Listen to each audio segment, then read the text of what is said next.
Part 4. You will hear a lecture on the production and trade of rice. First, you have some time to look at questions 31 to 40.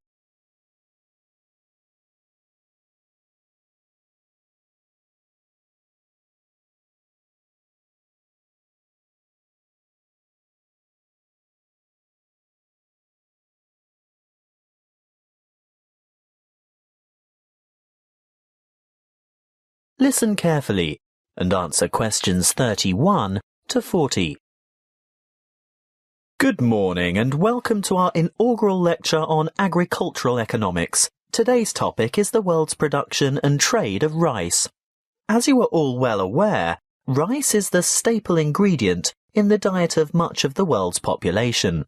Its importance as a food cereal in the human diet cannot be underestimated. In fact, it's a close second to wheat. About 560 million metric tons of rice is grown each year, compared with about 600 million metric tons of wheat. Coarse grains, such as corn, sorghum, barley, oats, rye and millet mostly go into animal feed, which, by the way, is seen by many as a wasteful and inefficient use of fertile land, because around 4 kilos of grain is needed to produce about half a kilo of beef. Some 900 million metric tons of coarse grains are grown annually worldwide, and a further 300 million metric tons of grain is produced for the oil in its seeds. Now, I'll return to the subject of rice production. What do we know about rice production? Well, firstly, rice produces more food energy per hectare than any other cereal grain, and almost as much protein per hectare as wheat. Secondly, the production of rice has more than doubled in the last 40 years. How has this increase in production come about? Mainly as a result of improved field yields. The actual land area planted in rice has only risen by about 30%. As you know, rice is primarily grown in flooded fields, and therefore cultivation area is restricted by the sort of soil and the availability of water. Although rice can be grown on dry land, it is essentially after all a type of grass. The yields and quality in this case are much lower, and other grasses and weeds can easily overtake the rice.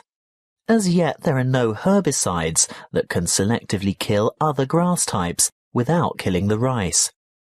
Much of the world's rice is still grown and cultivated by hand, because for mechanized farming, the land must be able to be drained and hold heavy equipment.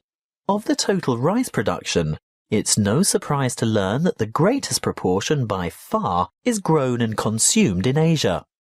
You will see from the chart that the leading producers of rice are China at around 39%, followed by India with a quarter of the total.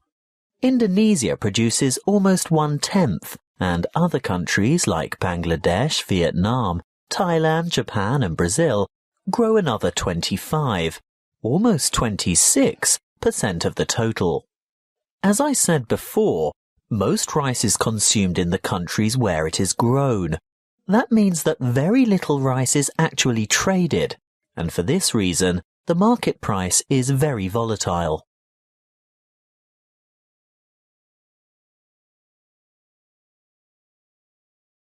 That is the end of Part 4. You now have 1 minute to check your answers to Part 4. That is the end of the listening test.